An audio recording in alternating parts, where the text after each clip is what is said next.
जो सिपाही थे अन्य डाकुओं से कहते हैं जाओ किसी को पकड़ करके लाओ।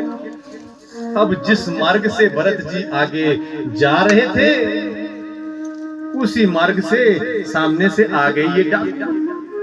इन्होंने देखा बड़ा तगड़ा है, रिष्ट पुष्ट है, पहले ही मिल गया, इसी को लेके चलते हैं।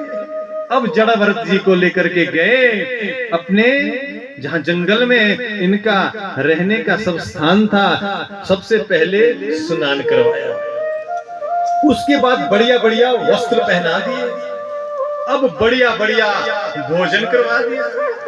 भरत जी की खुशी का ठिकाना नहीं। जड़ भरत भी विचार कर रहे, अरे देखो तो कहा मेरे भाई भाभी सूखी रूखी रोटी भी मुझे देते नहीं थे, आज ये डाकू लेकर के आए हैं। जंगल में कितने अच्छे हैं, पहले स्नान करवाया, वस्त्र पहनाए, अब भोजन दे रहे हैं। इसके बाद डाकुओं ने अड़ोल के पुष्पों की माला पहना दी।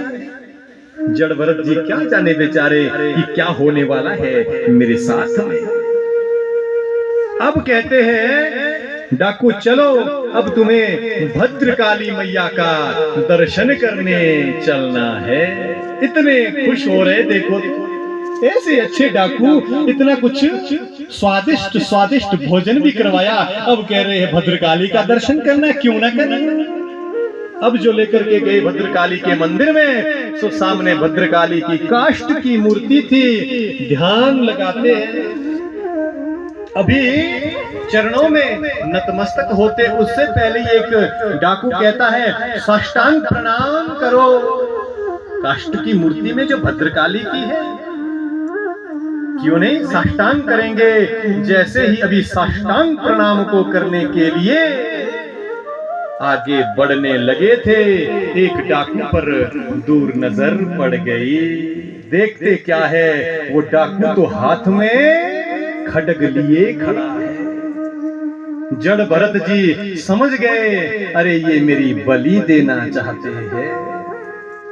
मन में बिल्कुल भी भय नहीं, हाथ जोड़े आज जड़ भरत जी ने और आंखें बंद करके कहते हैं हे भद्रकाली मैया, ये डाकू मेरी बलि देना चाहते हैं।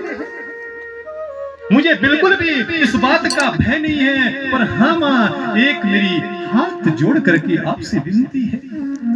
हे मां, मैं अनेक जन्म जन्म तक भटकता रहा हूं, अब माता मेरा ये भटकाना छोड़ दे। हे मैया, मैं जब आपको प्रणाम करूंगा और ये डाकू जब मुझ पर मेरी गर्दन पर खड्ग चलाए, हे मां, मेरा ध्यान बस आपके चरणों में ही लगा रहे, ये कहीं और जाना नहीं चाहिए। इतना कहा जड़ भरत जी ने भद्रकाली मैया से और साष्टांग प्रणाम किया। जैसे ही डाकू खड्ग लिए आगे बढ़ा।